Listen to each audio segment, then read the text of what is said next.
నమస్తే, నేను మీ Prem. Welcome to Khyati connects. రాజకీయాలు మునిపెన్నడూ లేనంతగా మారిపోతున్నాయి. నిన్నటి వరకు సంక్షేమ పథకాలే తమ ఆయుధమని నమ్మిన పార్టీలకు ఇప్పుడు ఒక కొత్త సవాల్ ఎదురైంది. మహానాడు వేదికగా తెలుగుదేశం పార్టీ విసిరిన ఒకే ఒక్క అస్త్రం ఇప్పుడు ఆంధ్రప్రదేశ్ రాజకీయాల్లో కొత్త అంశం తెర మీదకు తెచ్చింది.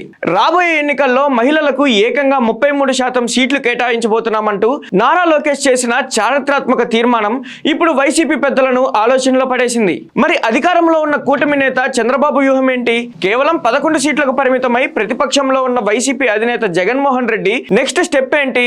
ఇవాల్టి పాయింట్ ఆఫ్ వ్యూలో చూద్దాం.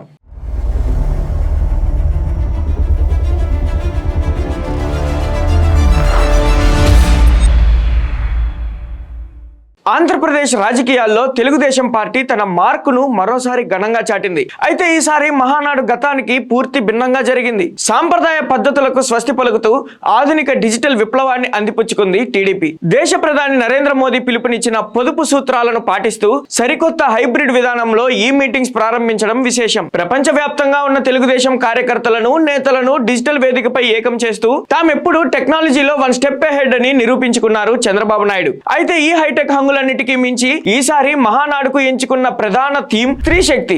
కేవలం స్లోగన్లకే పరిమితం కాకుండా మహిళా సాధికారతను, యువత పాత్రను క్షేత్రస్థాయిలోకి తీసుకెళ్లేలా ఈ కార్యక్రమాన్ని డిజైన్ చేశారు. సరిగ్గా ఇదే వేదికపై పార్టీ శ్రేణుల్లో మునిపెన్నడూ లేని జోష్ నింపుతూ నారా లోకేష్ సంచలన ప్రకటన చేశారు. సాధారణంగా ఎన్నికలు వస్తున్నాయంటే చాలు అన్ని రాజకీయ పార్టీలకు మహిళా ఓటర్లు గుర్తుకొస్తారు. అమ్మ, చెల్లెమ్మ అంటూ సెంటిమెంట్ డైలాగులు కురిపిస్తారు. రకరకాల పథకాల హామీలతో డైవర్ట్ చేస్తారు. కానీ తీరా ఎన్నికలు ముగిసి అధికార కుర్చీలో కూర్చున్నాక చట్టసభల్లో మహిళల ప్రాతినిధ్యాన్ని పూర్తిగా గాలికి వదిలేస్తారు. ఇదే కపట రాజకీయాన్ని మహానాడు వేదికపై నారా లోకేష్ తీవ్ర స్థాయిలో ఎండగట్టారు. మాది మాటల ప్రభుత్వం కాదు, చేతల్లో చేసి చూపించే పార్టీ అంటూ లోకేష్ పదునైన ప్రసంగం చేశారు. స్త్రీ శక్తిని మహాశక్తిగా గుర్తించిన వ్యక్తి మన సిబిఎన్. మహిళలకు విద్యా ఉపాధి అవకాశంలో 33% రిజర్వేషన్ అందించిన వ్యక్తి మన సిబిఎన్. డ్వాక్రా సంఘాల ద్వారా మహిళలకి ఆర్థిక స్వాతంత్రం కూడా కల్పించిన వ్యక్తి మన సిబిఎన్. తన తల్లి పడిన కష్టాలు గుర్తించి మహిళలు కష్టాలు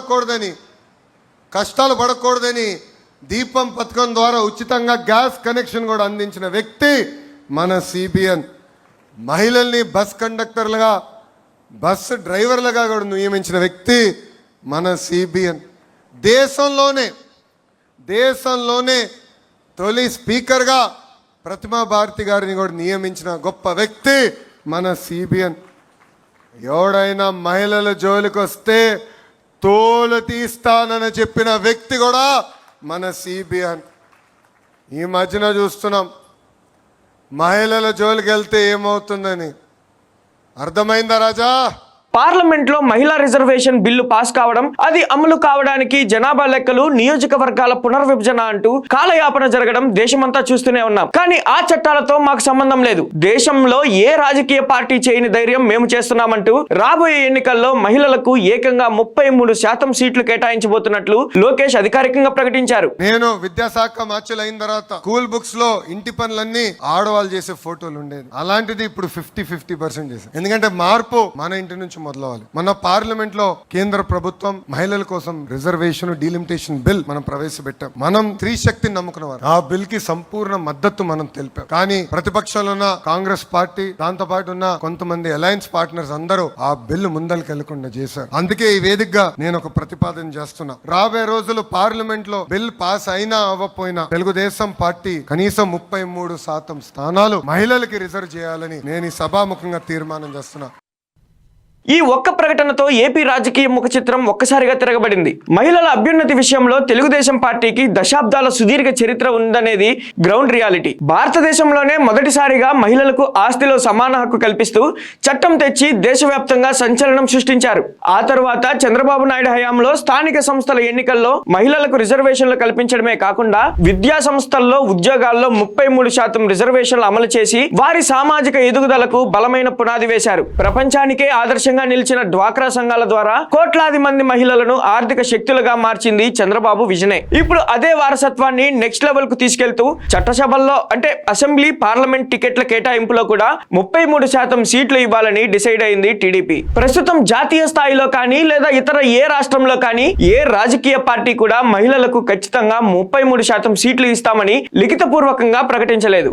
జాతీయ పార్టీలైన బీజేపీ, కాంగ్రెస్ నుంచి నిన్న మొన్నటి వరకు ప్రాంతీయ పార్టీల వరకు సగటున 10 నుంచి 18% కంటే ఎక్కువ టికెట్లు మహిళలకు కేటాయించిన దాఖలాలు లేవు. కేంద్రం తెచ్చిన బిల్లు చట్టరూపం దాల్చిన డీలిమిటేషన్ సాగుతో అది ఇంకా కోల్డ్ స్టోరేజ్ లోనే ఉంది. ఇలాంటి క్లిష్ట తరుణంలో చట్టపరమైన నిబంధనలతో ఎటువంటి సంబంధం లేకుండా స్వచ్ఛందంగా ఒక పార్టీ తన సీట్లలో 3వ వంతు మహిళలకే ఇస్తామని తీర్మానించడం దేశ రాజకీయాల్లోనే అత్యంత అరుదైన విషయం. ఇది గనుక పూర్తి స్థాయిలో అమల్లోకి వస్తే ఆంధ్రప్రదేశ్ వేదికగా దేశవ్యాప్త మహిళా రాజకీయంపై ఒక సరికొత్త గ్రేట్ డిబేట్ ప్రారంభం కావడం ఖాయం.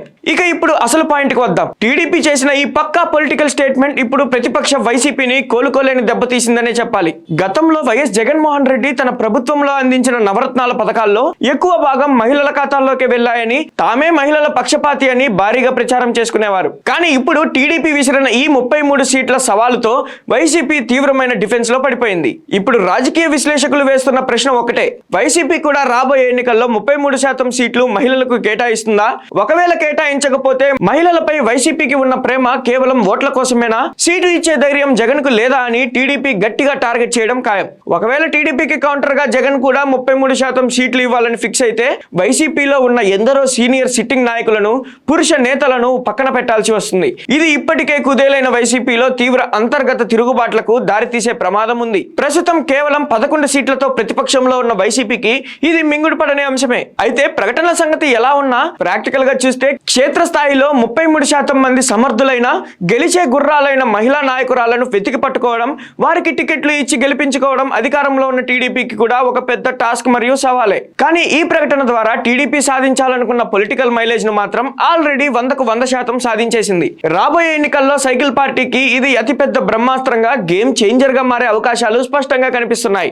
మహిళా ఓటర్లు అత్యధిక మెజారిటీగా ఉన్న ఆంధ్రప్రదేశ్ లో ఈ సంచలన తీర్మానం ఓట్ల రూపంలో ఎంతవరకు కన్వర్ట్ అవుతుంది? మహానాడు వేదికగా ప్రకటించిన ఈ 33% మహిళా కోటాపై ప్రతిపక్ష వైసీపీ నేతల తదుపరి రియాక్షన్ ఎలా ఉండబోతుంది? సీఎం చంద్రబాబు నాయుడు నేతృత్వంలోని కూటమి ప్రభుత్వం ఈ నిర్ణయాన్ని ఎలా ముందుకు తీసుకెళ్తుంది?